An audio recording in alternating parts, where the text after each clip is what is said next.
Bienvenue sur Bonjour America, je suis Audrey Mazins, voici tout de suite l'actualité du jour. Union européenne, élection du président du Parlement européen. Mardi prochain, les députés européens éliront le successeur de Martin Schulz, actuel président socio-démocrate du Parlement. Première force politique de l'hémicycle, les membres du Parti populaire européen sont passés à l'offensive. Le président du groupe, Manfred Weber, a rappelé l'accord signé en 2014 avec les sociodémocrates, mais aussi avec les libéraux.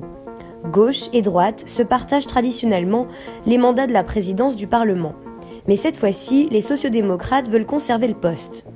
Le libéral Guy Verhofstadt est le troisième homme de ce scrutin. L'ancien Premier ministre belge se dit être le seul en mesure de rassembler les parlementaires de gauche et de droite. Mais le rapprochement avorté en début de semaine par les eurosceptiques du mouvement 5 étoiles de Beppe Grillo aurait compromis ses chances. Russie, relations avec Washington. Le Kremlin dénonce les nouvelles sanctions annoncées par la Maison-Blanche contre les personnalités russes. L'administration de Barack Obama a interdit de séjour et gelé les avoirs aux États-Unis de 5 responsables russes ajoutés à la liste dite Magnitsky. Parmi eux figurent les meurtriers présumés d'Alexander Litvinenko, l'ancien espion devenu opposant au Kremlin, qui avait été empoisonné au polonium à Londres en 2006. Parmi eux, Andrei Lugovoy, un agent secret devenu parlementaire, et Dimitri Kovtun, un homme d'affaires. Les deux hommes sont sous le coup d'une accusation de la justice britannique, mais Moscou refuse de les livrer à Londres. On retrouve également sur cette liste le procureur Alexander Bystrykin. Ce proche de Vladimir Poutine dirige le Comité fédéral d'investigation, un organisme judiciaire très puissant placé sous la direction directe et unique du président. Canada, le pays veut éviter une guerre commerciale.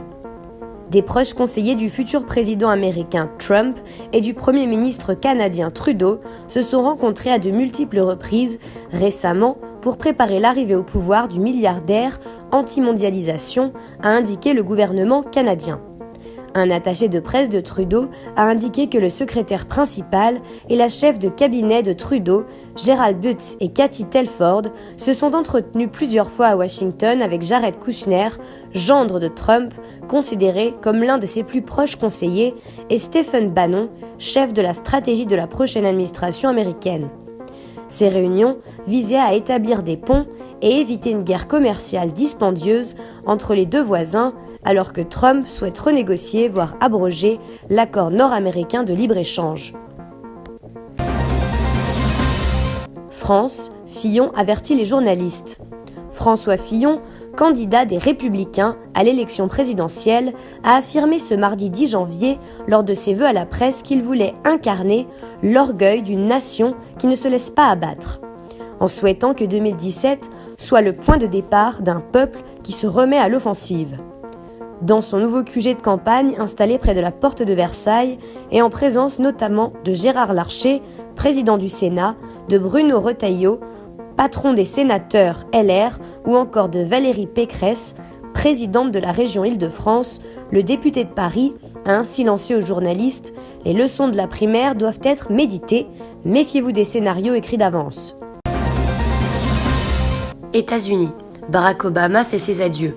Barack Obama a délivré mardi soir un vibrant discours à Chicago, le dernier de sa présidence. Le chef d'État américain, parfois très ému, a vanté le bilan de ses 2 mandats et prononcé un long plaidoyer pour la démocratie.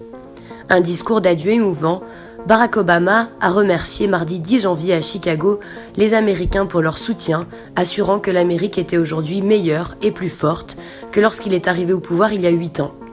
Yes, we did, a lancé le président sortant sous un tonnerre d'applaudissements, allusion à son célébrissime slogan de campagne en 2008, Yes, we can. Tous ensemble, quel que soit notre parti, nous devrions nous attacher à reconstruire nos institutions démocratiques, a-t-il martelé, insistant sur le pouvoir des Américains ordinaires comme acteurs du changement. Merci de nous suivre chaque jour sur Bonjour America, à très vite.